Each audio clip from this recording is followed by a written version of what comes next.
Hello, and welcome to video 6 of Module 3, the 5-number summary. Before we begin, I do want to mention that there are a couple of different ways that you can find a 5-number summary, depending on how involved you want your calculations to be. In this video, we're going to be using a relatively simplistic method of finding a median of a lower half and a median of an upper half.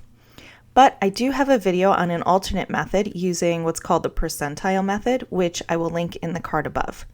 If you're watching this for one of my classes, that's because this is the method that we're using in class. So you can watch the other video if you want, but this is the method I'll be expecting for class. So let's get started.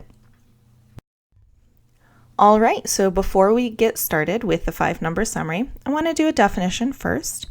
A value is in the pth percentile if it is greater than p% of the data. So, for example, Ulysses performed better than 90% of the other students on his test. So Ulysses did pretty well. He did better than 90% of the other students. So this would mean his score is in the 90th percentile. So when you're taking a test, a high percentile is a good one because it means you did better than a large percentage of the rest of the class. But sometimes a large percentile is not a good thing. For example, if I was in the 90th percentile for being at risk of brain cancer, that would mean I have a greater risk of brain cancer than 90% of the population. So you don't want to think of like a high percentile being good or bad necessarily. It depends on the context of the problem. It just means that you were greater than that percentage of the population or the sample. Now, we've secretly already been using percentiles in this class. Remember back when we talked about measures of center, one of the measures of center was the value that was in the middle of the data set. This would be the value that is bigger than half, right? Because it's in the middle, so it's bigger than half and smaller than half. It's smack dab in the center. So which measure of center was that? So if you said the median, you would be correct. Hooray! So the median is actually the 50th percentile. Now in this video, we're going to focus mostly on finding the 25th, 50th, and 75th percentiles because they're pretty easy to find and they're going to summarize the data set in a useful way. If you think about 100%, these values, 25, 50, and 75, are going to take that 100% and divide it up into 4 pieces. So it divides your data set up into quarters. Because of that, these types of percentiles are going to be called quartiles. All right, so at long last, we can now define the 5-number summary. Hooray! So the 5-number summary is a summary made up of 5 numbers. Very clever naming here on the part of statisticians. To find the 5-number summary, you find the minimum value, the Q1, the median, the Q3, and the maximum. Now the minimum and the maximum are pretty easy to figure out, right? That's the smallest number and the largest number in your data set. The first quartile, remember this is our 25th percentile. It's the lower quarter of our data set. And the third quartile is the 75th percentile. That's the upper half of the data set, the upper quarter of the data set. Now, when we're talking quartiles, you might be wondering why I only have 2 of them listed, Q1 and Q3. Why don't we have 4 for 4 quarters? Well, that's because the median is the 50th percentile, as we've already discussed, which means it's Q2. It's the second quarter of our data. For Q4, that would mean that you're bigger than everything, right? You're in the 4th quarter, you're bigger than the whole data set, so you're the largest value. So the maximum is kind of like Q4. All right, so in order for us to find a 5-number summary, this is going to be our method. First, we're going to find the minimum and the maximum because those are the easiest ones to find. And then we're going to find the median because we already know how to do that. That's the number in the middle. We also need the median to divide the data set into a lower half and an upper half, because when you take half of a half, you get a quarter. In other words, if I look at the median in the bottom half of my data set, I'm going to find the first quartile. And if I look at the median of the upper half of my data set, that's going to give me the third quartile. So basically, we're going to put our values in order, find the smallest and the largest, find the median, and then we're going to find the median of the bottom and the median of the top. And that's how we find our 5-number summary. So let's do an example of doing that.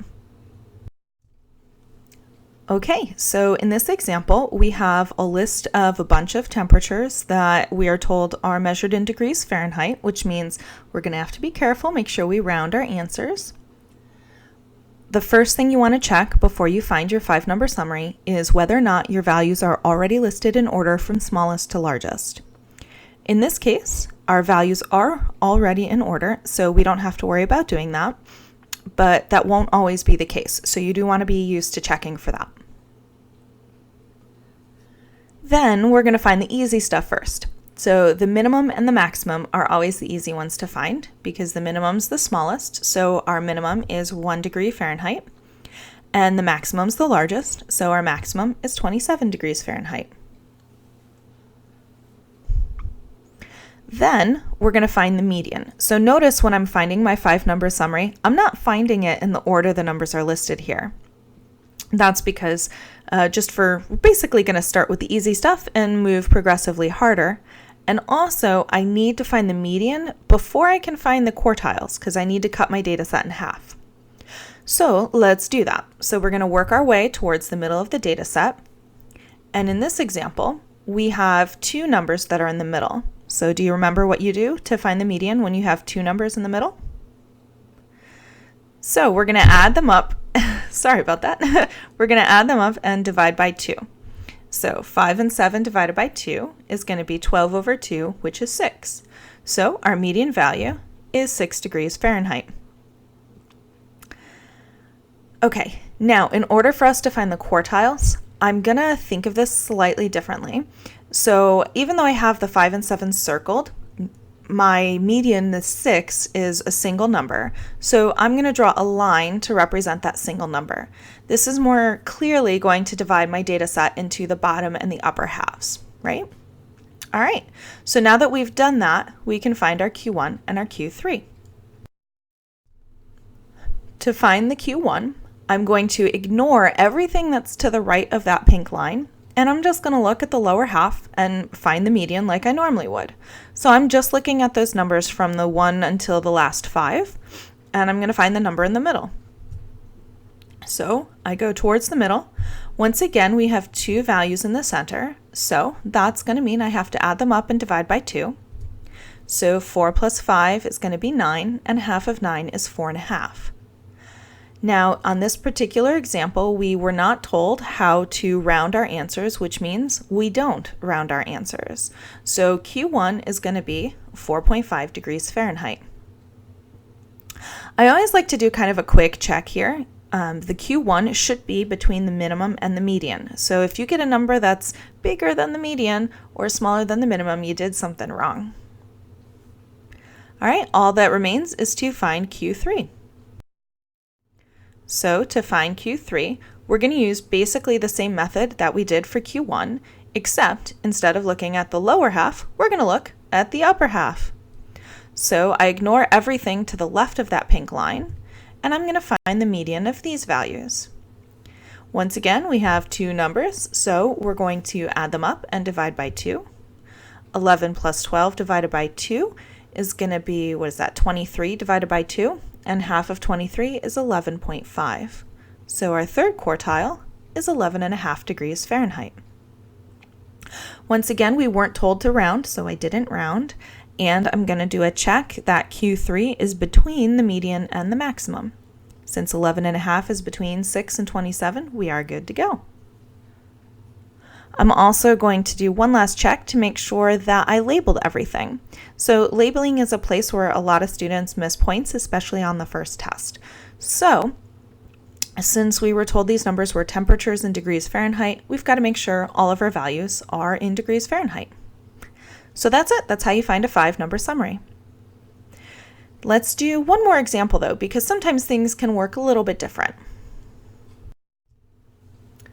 Okay, now in the previous example, we had an even number of values in our data set. So just to show you some of the variability that can occur, I wanted to do an example that has an odd number of values.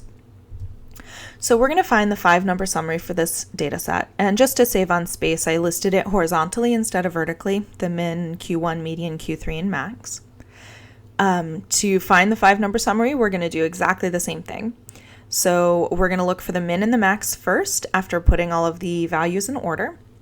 Since the numbers are put in order from smallest to largest, we can claim that our minimum is 48 and the maximum is 89.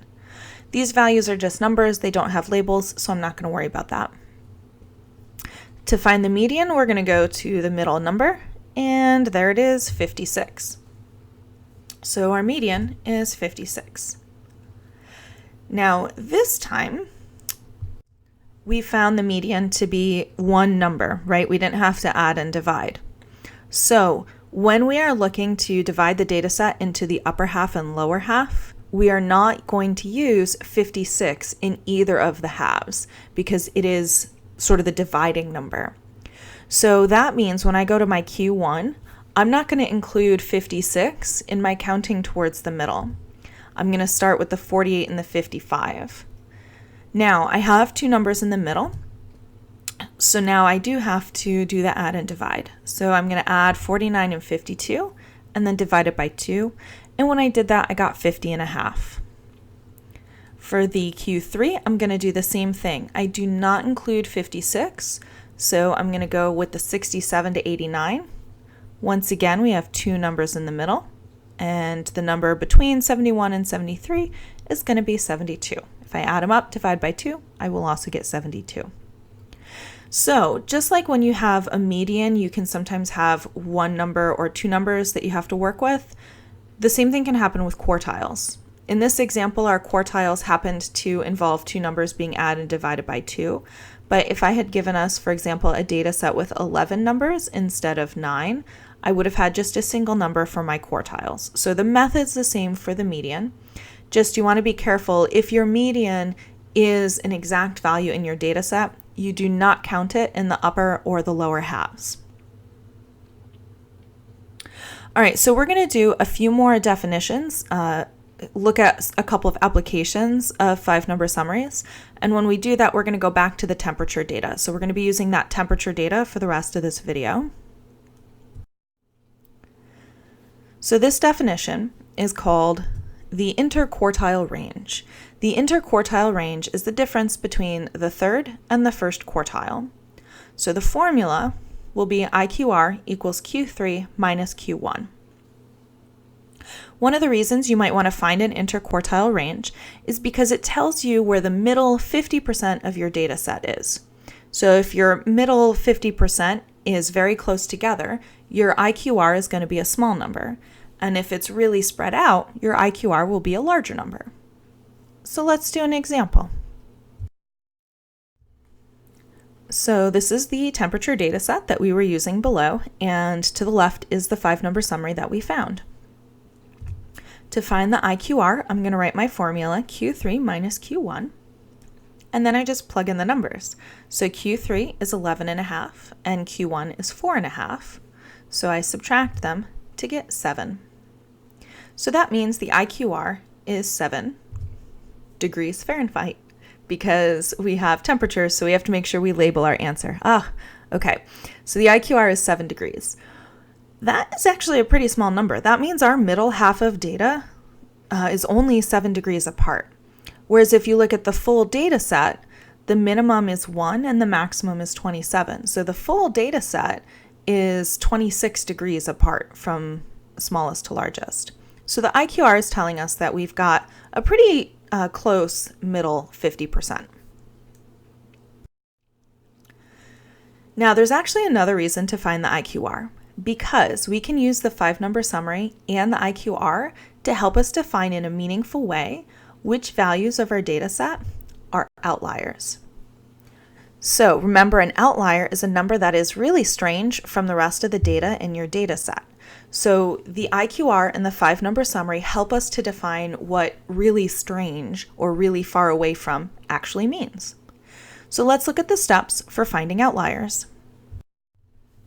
So the actual first step to finding outliers that's not listed here is to find a 5-number summary. We have to do that first. But once you have your 5-number summary, then you're going to determine the IQR, and then you're going to use that to find the outlier bounds. These are kind of like the cutoff scores for what you would expect your data set to look like. Because in step 3, things that are outside those cutoff scores are going to be the outliers. So if I have a lower bound and an upper boundary, anything that's smaller than the lower bound or larger than the upper bound is going to be considered an outlier. So to help us kind of understand these two formulas and what all of this means, I have a little visual here. So we can pretend that these little circles are my data set, my 5-number summary for my data set. So we have a minimum that's kind of far away from the rest of the stuff. So the question is that minimum far enough away to be considered an outlier, or is it kind of within what you would expect, a close enough range? So here's how these formulas work. The IQR is the space between the first and third quartiles. So we're going to visualize that with this pink bar. So that's where our middle 50% of the data lives. Now, in reality, you're going to expect most of your data to be kind of clumped in the middle, and then it kind of gets spread out and stretched out the further away from the middle you go. So what that's going to mean for us is we have this 1.5 times the IQR in our formula. That 1.5 is going to take that IQR and make it just a little bit bigger. So I'm going to take half of the IQR and tack it on to that middle bar. So this pink range is that 1.5 times the IQR. This is sort of the accepted distance above Q3 or below Q1 that we would expect our data set to live in. So in this visual, if I move that to the right, above Q3, anything in that pink bar is going to be expected value. So the maximum is in that pink bar, so the maximum is not an outlier. That's sort of expected, it's not unreasonable for the data set. When I move that below Q1, the minimum is not in that pink bar. That means the minimum is further away than we would anticipate, which means the minimum is probably an outlier. The minimum is strange. So that's going to be our method. So let's continue with our temperature example to find the outliers, see if any of those temps were outliers. So I've reproduced our 5-number summary, and we found the IQR to be 7 degrees. To determine if any of these numbers are outliers, we're going to begin by finding the lower outlier boundary. The formula for the lower boundary is Q1 minus 1.5 times the IQR. So I'm going to substitute in the values that we have. Q1 is 4.5 and the IQR is 7. Now, when you follow your order of operations, you have to do the multiplying before you do the subtracting. So I'm going to do 7 times 1.5 to get 10.5. And then I subtract that from 4.5 to get -6. So this means for my lower boundary, if I have any temperatures that are below -6 degrees Fahrenheit, then it's an outlier. We don't have any numbers that are below -6 degrees. Our minimum is 1 degree of Fahrenheit, which means that we don't have any super, super cold outliers in this data set. Next, let's find the upper bound. So to find the upper boundary, we're going to use the formula Q3 plus 1.5 times the IQR. Now for the lower boundary, we had subtraction because we were looking to the left of Q1. For the upper boundary, we have addition in the formula because we're looking to the right of Q3. So the two formulas have different operations because we're looking in different directions. As before though, we just substitute in. So Q3 was 11.5, the IQR is still 7. We multiply before we add, and we get 22. So our upper bound is 22 degrees Fahrenheit. This means that we would expect our data based on the IQR, we would expect our data to range between -6 and 22 degrees Fahrenheit. We didn't have anything smaller than -6, but we do have a number that's bigger than 22. So 27 is too big. It's outside of our expected range, so 27 is an outlier. So this concludes this video on the 5-number summary, and as a bonus, how to find outliers. If you're interested in a more complicated but more precise method for finding percentiles, you can click on the video to the left. And again, I'm going to put a card that has the alternate method for 5-number summary above. In the next video, we'll be using the 5-number summary to create a graph called a box plot. So as always, thank you for watching and have a fabulous day.